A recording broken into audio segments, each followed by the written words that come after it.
Okay, so a lot of people may be looking at the title of this video and trying to figure out what am I talking about. Taking a step back is moving forward.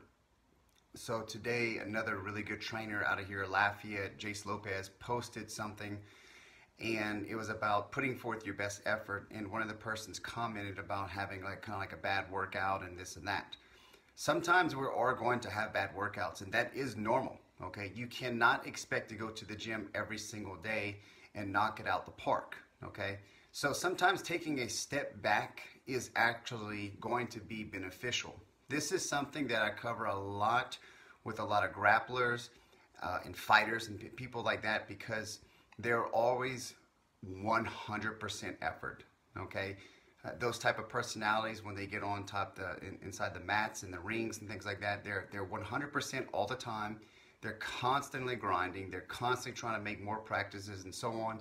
So when they also go to the gym, it's the same type of format. Okay, go, go, go, go, go, go. This was something that we used to deal with a lot when I was training Dustin Poirier, when we would work out actually together years ago when we were fighting. That there's time you're gonna have to slow down. You can't go all out all the time. It doesn't work that way. Okay, so the same advice I give to the grapplers, I'm gonna give to people right now. Is even people who are into the fitness industry, going into the gym and going all out every single time is just not going to happen. Okay, yes, we want to put forth our best effort. We want to make sure that we are always moving forward, but sometimes taking a step back is moving forward. So what I mean by that is, if you go to the gym and you go through a warm-up, a complete warm-up, a good one, okay, you maybe do a little bit of foam rolling, you do some mobility work, you start getting the body temperature raising, you start doing some specific CNS training to warm up for those compound lifts, whatever you're doing, and you just don't feel it, okay? One of the guys that commented on Jace Lopez's post was that he just didn't feel it. He had a lot of stress from the weekend that kind of carried over. Those are very important things that you need to recognize from yourself, okay?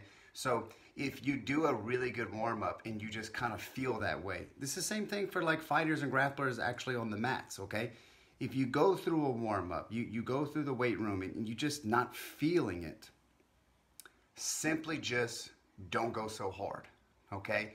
One of the biggest mistakes I ever made for myself was, we were always told that, you know, after you lift, after you would work out, you would just do nothing because you want to grow. You got to grow, you got to rest, you got to grow.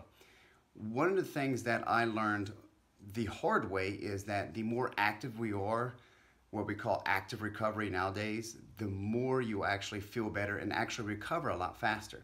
So if you do go to the gym and you're just not feeling it, okay, it doesn't feel right, you're not strong, or your wind's not there, whatever you're doing, just bring it back down, okay? Bring down the intensity about 50%, okay?